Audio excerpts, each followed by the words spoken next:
الرحمن الرحیم اللہم الہمنی رشدی واعوذنی من شر نفسی۔ آج بھی سامعین و ناظرین کے لیے تقدیر ہی کے متعلق اس کے کچھ تفصیلات ہیں اور اس کی کچھ قسمیں ہیں، وہ بات بتائی جا رہی ہیں۔ اس سے پہلے بات بتائی گئی تھی کہ تقدیر کسے کہتے ہیں اور اس کا کیا مطلب ہے۔ اب تقدیر کی دو قسمیں بتائی گئی ہیں حدیث پاک میں کہ تقدیر مبرم ہے اور تقدیر معلق ہے۔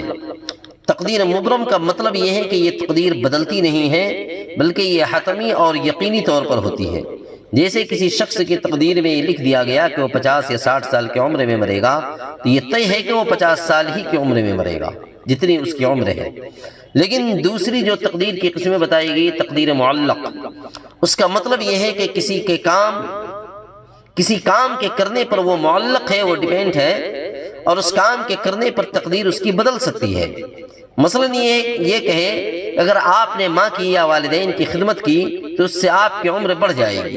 تو یہاں خدمت سے عمر بڑھ رہی ہے، یہ تقدیر معلق ہے۔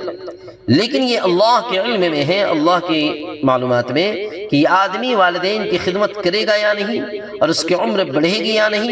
یہ تقدیر مبرم ہے، یہ یقینی ہے، یہ اللہ کے علم میں ہے۔ تقدیر معلق کی دلیل حدیث پاک میں یہ بات آئی ہے، ترمذی شریف باب ما جاء لا يرد القدر الا الدعاء میں کہ قال رسول اللہ صلی اللہ علیہ وسلم لا يرد القضاء الا الدعاء ولا يزيد في العمر الا البر، کہ حضور صلی اللہ علیہ وسلم نے فرمایا کہ دعا ہی اللہ کے فیصلے کو بدلتی ہے اور نیکی ہی عمر کو زیادہ کرتی ہے۔ اس حدیث پاک میں ہے کہ دعا کی وجہ سے اللہ کا فیصلہ بدل سکتا ہے، یا نیکی کرنے کی وجہ سے عمر زیادہ ہو سکتی ہے، نیکی کم کرنے کی وجہ سے عمر زیادہ ہو سکتی ہے۔ یہ بات تقدیر معلق میں ہوتی ہے، البتہ وہ ایسا کرے گا یا نہیں کرے گا یہ بات اللہ کے علم میں حتمی طور پر یقینی طور پر موجود ہے، جس کو تقدیر مبرم کہتے ہیں۔ اور حضور صلی اللہ علیہ وسلم کا یہ بھی فرمان ہے کہ تقدیر حق ہے، لیکن جو آدمی نیک ہوتا ہے اس کو نیکی کے کام کرنے کی توفیق ہوتی رہتی ہے اور وہ اپنے نیک کام کی وجہ سے جنت میں جائے گا،